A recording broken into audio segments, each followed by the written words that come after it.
It's been called the greatest piece of music ever written. Some people consider it to be the greatest piece of art in human history. Johann Sebastian Bach's Mass in B minor, composed and compiled over a period of decades, didn't actually receive a complete performance, as far as we know, until over a century after his death.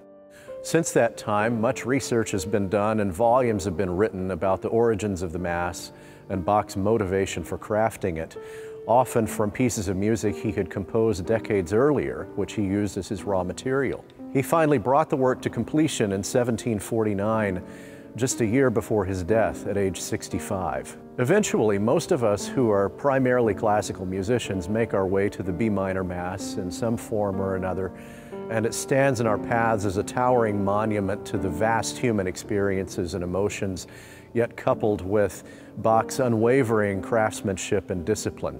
He is, I believe, the greatest musician that ever lived. Our soloists for that evening, Elisa Strom, Kate Maroney, Heather Petrie, John Turano, Tim Kroll, and Enrico Lagasca are all drawn from the choir of St. Ignatius, the resident group that sings at the Solemn Mass every Sunday. They're all absolutely brilliant soloists and musicians. They are dear and wonderful people, and it's my privilege to count them as friends and colleagues. So I'm here with Kate Maroney. She's so excited about the B minor Mass that she dropped by 2 days after Easter to talk to us about the solos that she'll be doing. And Kate, one of the solos is the famous L'Adamus Te. Can you tell me a little bit about that? Sure. I'm so excited to sing the L'Adamus Te. It's extremely exuberant and joyful and fast-moving and has a lot of sparkly coloratura, and it's a joy to sing.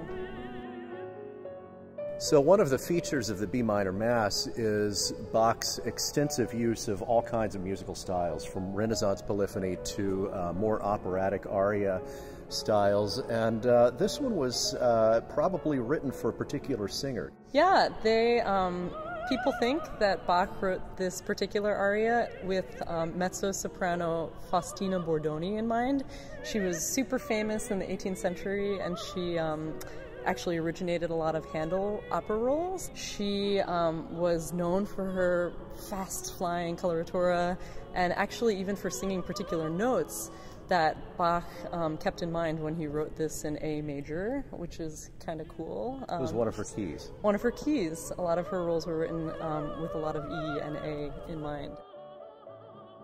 Hi, I'm Tim Kroll, and I will be singing in the second half during the Credo of the Mass. And my section will be about the Holy Spirit, the Lord, the giver of life, who proceeds from the Father and the Son. And the way Bach set that was in 6/8 and also in A major, like Kate's aria. So there's a lot of beautiful word painting going on in this aria. Talk about that. Well, for example, he uses the word vivificantem, which is the giver of life, and the line just goes vivificantem. Et in spiritum sanctum Dominum et vivificantem.